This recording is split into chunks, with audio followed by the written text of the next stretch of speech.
Hello, everybody. It's story time with Teacher Gabe, and today we are reading I Am Jane Goodall. Yeah, by Brad Meltzer and illustrated by Christopher Eliopoulos. I believe that's how you pronounce that. Eliopoulos. All right. I am Jane Goodall. On my first birthday, my father bought me a cuddly toy chimpanzee named Jubilee. Jubilee, meet Jane. I love Jubilee. I mean it, loved. I used to carry Jubilee with me everywhere. As I got older, when I'd line up with all my toys and play teacher, Jubilee was the one who had his own chair. Okay, class, now who knows what rabbits like to eat? Yes, Jubilee, correct, as always. I didn't just love my toy chimpanzee, though. I loved all animals, even the earthworms I found in the garden. Did you bring the earthworms inside the house? Don't worry, Mom, they're safe as can be. Right under my pillow. My mom told me the worms would be safer in the garden, so we took them outside and buried them in the back in their home. At 5 years old, I was curious to learn how chickens lay eggs, so I crawled into my grandmother's hen house to watch. At first, all the hens were scared of me. Then I decided to crouch in the corner. If I moved, the hens would have run away. I was patient, though. Finally, after all the hours of waiting, I saw what I was looking for. The hen gave a little wiggle and plop! There was an egg. Where were you? You've been missing for so long. We sent out a search party. You'll never believe where eggs come from. It was my first research project. In addition to animals, I love nature. I named the chestnut tree Nookie and the beech tree Beach. Beach was my favorite. Thank you, Beach, for letting me read up here. Oh, that was another thing I loved, reading. Back then, my family didn't have a lot of money to get books. Oh, to get books, we went to the library. When I was 7 years old, I got a book that would change my life. It was called The Story of Dr. Dolittle. I read it once, then read it again, then read it a third time before it had to go back to the library. It was about a man who could talk to animals. In the book, there was a parrot who says that if you want to learn how animals talk, you need the power of observation. But what I remember most is the part where Dr. Dolittle and his animal friends are being chased and they come to a cliff. How are we going to get across? A bridge! Quick, make a bridge! Right there, the monkeys joined hands and feet, and they became a bridge. Isn't that beautiful? We can accomplish anything by working together. After reading that book, I vowed that I would go to Africa and live amongst the animals.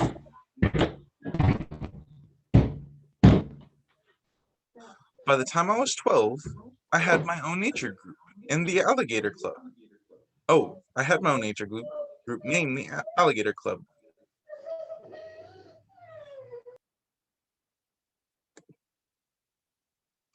My friends and I raised money to help old horses. We took nature walks and wrote down what we saw, or at least I did. And if you wanted to have a high rank in the club, you have to be able to recognize 10 dogs, 10 birds, 10 trees, and 5 butterflies or moths. How about I go first? Something tells me she's going to name them all perfectly. Each of us even had our own animal name. Jane was the Red Admiral, named after a beautiful butterfly. Was I the best student? Not really. On school days, it was hard for me to wake up. I didn't like being indoors, but if we're outside or there were animals around, that's when I'd get excited. Guess how many pets I had?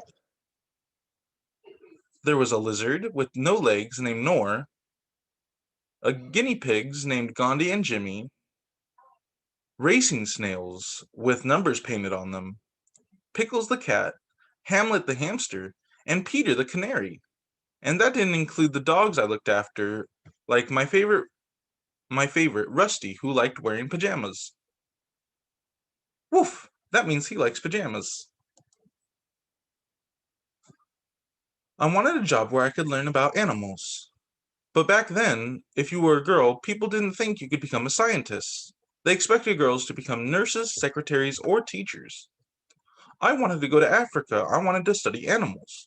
Luckily, my mom always told me, if you really want something, work hard for it. If you don't give up, you'll find a way. I never forgot that. And as soon as I had a chance, one of my school friends invited me to visit her family in Kenya. To pay for the trip, I worked as a waitress and hid my money under the carpet. One day, I closed the curtains, counted it all, and I've got enough. I'm going to Africa. The trip took 21 days by boat. I was 23 years old. It all seemed like a dream until I saw a giraffe who stared directly at me. It had dark eyes, long lashes, a black tongue, and was chewing acai thorns. I knew my dream was coming alive. Finally, I was in Africa, in the Africa of Dr. Dolittle. 2 months later, my life changed again. Someone told me, if you are interested in animals, you must meet Dr. Louis Leakey. Nice to meet you. I'm Jane Goodall. I hear you like animals. You have no idea. Dr. Leakey was an anthropologist, which means he studied how humans lived, and also a paleontologist. Paleontologist, yep. Which means he studied fossils and bones. At first, he hired me as a secretary, but he was quickly impressed with what I knew about animals, including his own pets. Eventually, Dr. Leakey told me about a new job studying chimpanzees up close. He said going into the forest would be hard, and it would be dangerous, but if we could find out how chimps live today, we'd learn more about how our own prehistoric ancestors used to live. I have no college degree, no training, and no experience, but I want that job. Jane, I've been waiting for you to say that. For a year, I read everything I could about chimpanzees. They're always observed in a lab. No one has studied them in the jungle where they actually live. I was also told that women couldn't be alone in the forest. They said I needed a guide, plus a companion. My mom offered to come, and I was ready. I knew you wouldn't give up, her mom said. I'll never forget the day, July 16th, 1960, the day I first set foot in what is today Gombe National Park in Tanzania, Africa. At 26 years old, I had finally made it to the home of chimpanzees. It was a place that would change my life. During one of my first explorations, we saw two chimpanzees eating in a tall tree. They noticed us and ran away. The next day, we didn't see any chimpanzees. There were no chimps the day after that either. For months, I tried to get close, but they kept running away. Then I started going alone, just me.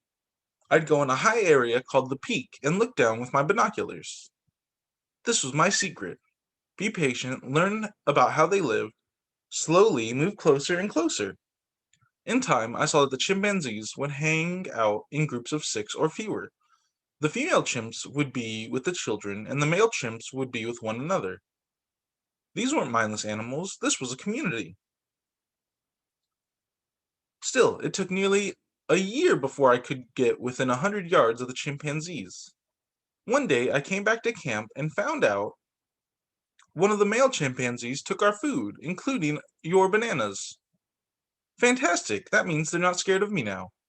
I bet he'll be back tomorrow. The next day, I waited and waited. There were no chimpanzees in sight. Then, at 4 p.m., I heard a rustling noise by my tent. It was the large male chimpanzee with a thick beard. David Graybeard. That was the name I gave him. Back then, people told me there was a certain way to study animals, that I shouldn't give the chimpanzee names. They said animals were supposed to have numbers, not names. Why? They thought animals didn't have personalities or emotions. They thought that if we gave them names, we'd start pretending they were like us. But that's not what no one but that's what no one realized. They were like us. That day, David Graybeard took my nuts and my bananas. A month later, he took one from my hand. Even later, out in the forest, he slowly approached me and checked to see if I had a banana in my pocket. It was one of my proudest moments, having the other chimpanzees now understand that I wasn't a threat. I was their friend. and they were mine. Over time, by seeing the chimpanzees as individuals, I could truly understand them. Who wants another banana? David was calm, though he liked getting what he wanted. It's okay, pal. Calm down. Goliath was easily excited. William was shy.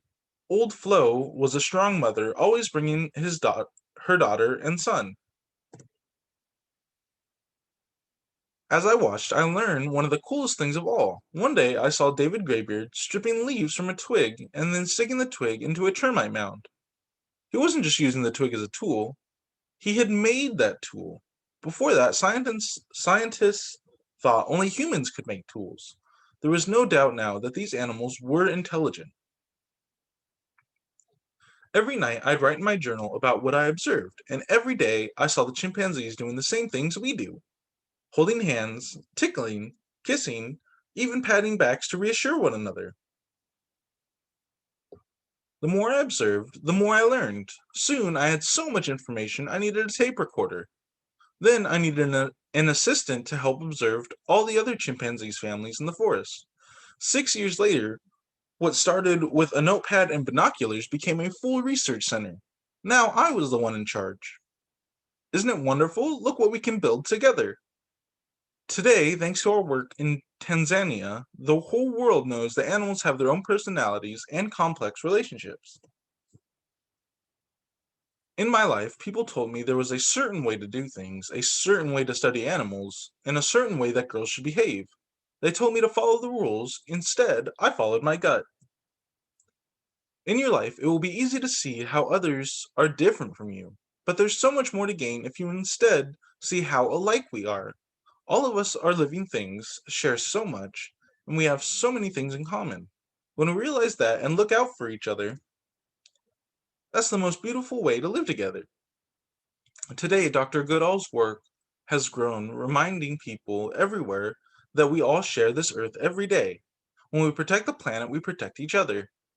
Even now, along with the Jane Goodall Institute, she's working to save endangered species, including her beloved chimpanzees, while also taking care of our environment.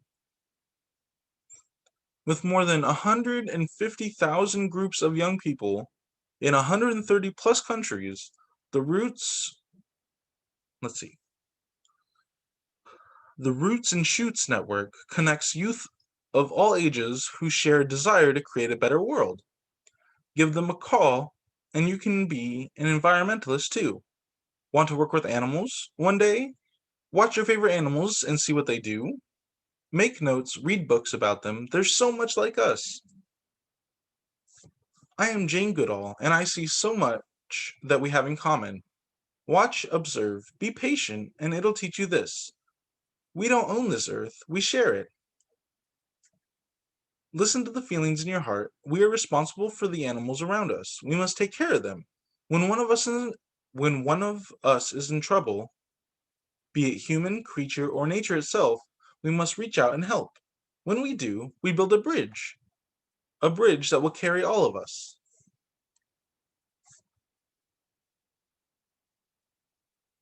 All right, and that was I Am Jane Goodall. All right, and that was all the stories I have for today, or the only story I have for today. Thank you for reading with me. I hope you guys have a good day.